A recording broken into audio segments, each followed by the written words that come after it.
Hello students. Board exam 2025 की तैयारी करने वाले सभी स्टूडेंट्स के लिए ये वीडियो बहुत इंपॉर्टेंट होने वाला है। आज हम आपको बताएंगे कॉपी में, इंग्लिश की कॉपी में बच्चे कौन सी गलती कर देते हैं जिसकी वजह से उनका नंबर कम हो जाता है। जल्दबाजी में जब भी आप पेपर करोगे, सॉल्व करोगे, आंसर लिखोगे तो गलती होगी होगी। तो क्या होता है कि अगर पेपर आसान आ गया तो बच्चों को लगता है कि पेपर बहुत आसान आ गया और वो बहुत खुश हो जाते हैं।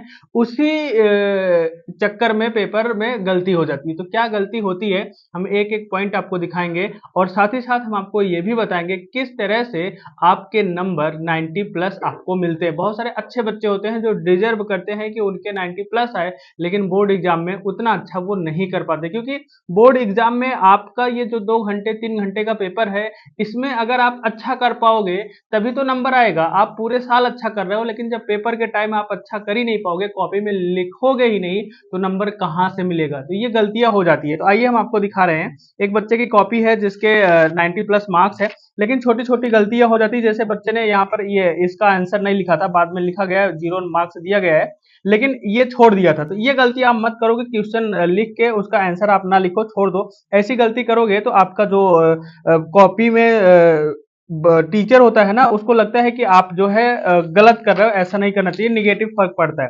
सेकंड नंबर में है ग्रामर का सेक्शन। बच्चे ने बिल्कुल जो जो सही किया। देखो, ग्रामर का एक ऐसा सेक्शन है ना, इसको लिखने का पैटर्न समझो। यहाँ पे आंसर नंबर 5, नरेशन, फिर डायरेक्ट, फिर इनडायरेक्ट। डायरेक्ट में जो क्वेश्चन है, इनडायरेक्ट में जो इसको बनाना है, ये इसलिए लिखा जाता है कि जिससे एग्जामिनर को आसान हो जाए चेक करने में, कोई दिक्कत ना हो, कोई गलती ना हो। क्योंकि यहाँ ऑप्शन में दिए रहते हैं ना, 2 दिया रहता है, एक करना रहता है, तो गलती हो सकती है। इसलिए इस पैटर्न पर लिखना है। Combination of the sentences, sentence simple, transformation का एक्टिव वॉइस, पैसिव वॉइस।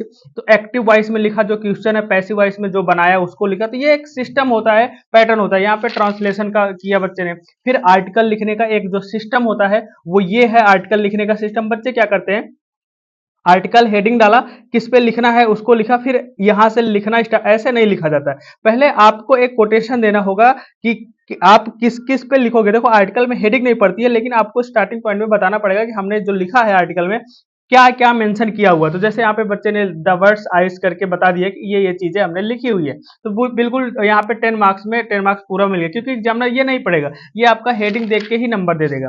फिर है कंप्रहेंशन का क्वेश्चन, ये भी बच्चे ने किया, ठीक है।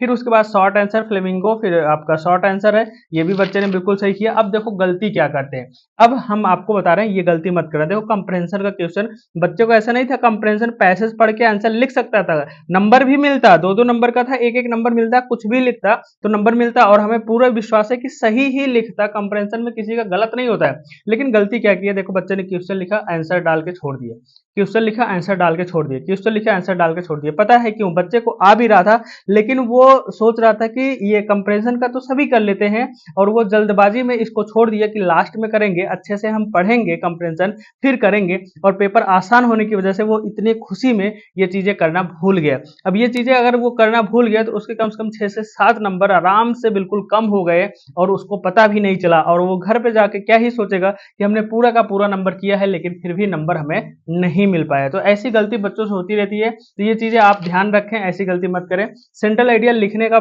जो पैटर्न है यही है। आपको सेंट्रल आइडिया हेडिंग डालना है, किस चैप्टर लेसन पे लिख रहे हो उसका नाम लिखना है, द पोएम, द पोएट, इस तरह से आपको लिखना है। फिर आप सेंट्रल आइडिया लिखो। और एक बेस्ट तरीका और है, यहाँ पर आपको एक कोटेशन लिखना होता है। कोटेशन आप एक कोई याद करके जाओगे तो एक कोटेशन लिखोगे, कोटेशन इसी से रिलेटेड होगा, जो कोटेशन लिखोगे तो और अच्छा लगेगा। बाकी ये आपका जो पैटर्न है ये बिल्कुल ठीक है। लॉन्ग आंसर लिखने का जो तरीका है यही है। आंसर नंबर 12, लॉन्ग आंसर किस बुक का है वो आपको लिखना है। साथ ही साथ आप क्वेश्चन डाल दो, फिर आप आंसर डालो, आंसर में द लेसन और द राइटर का नाम जरूर डालो। देखो, इस चीजों करने से ना एक सिस्टम से होता है और अच्छा भी लगता है। अब बहुत सारे बच्चे सोच रहे होंगे, सर क्वेश्चन लिखने से क्या जरूरत है, कोई जरूरत नहीं है, the lesson the writer name लिखने से क्या जरूरत है। बेटा, लॉन्ग आंसर है, टीचर आपका ये लॉन्ग आंसर पढ़ता नहीं है, वो देखता है कि आपने लिखा कितना है ना। जब आपने क्वेश्चन लिखा, आंसर में ये चीजें डाली, तो पूरा पेज भर गया ना। आंसर आप कितना याद करके जाओगे, कितना लिखोगे, तो आप नहीं लिख पाओगे ना उतना, उस तरह से।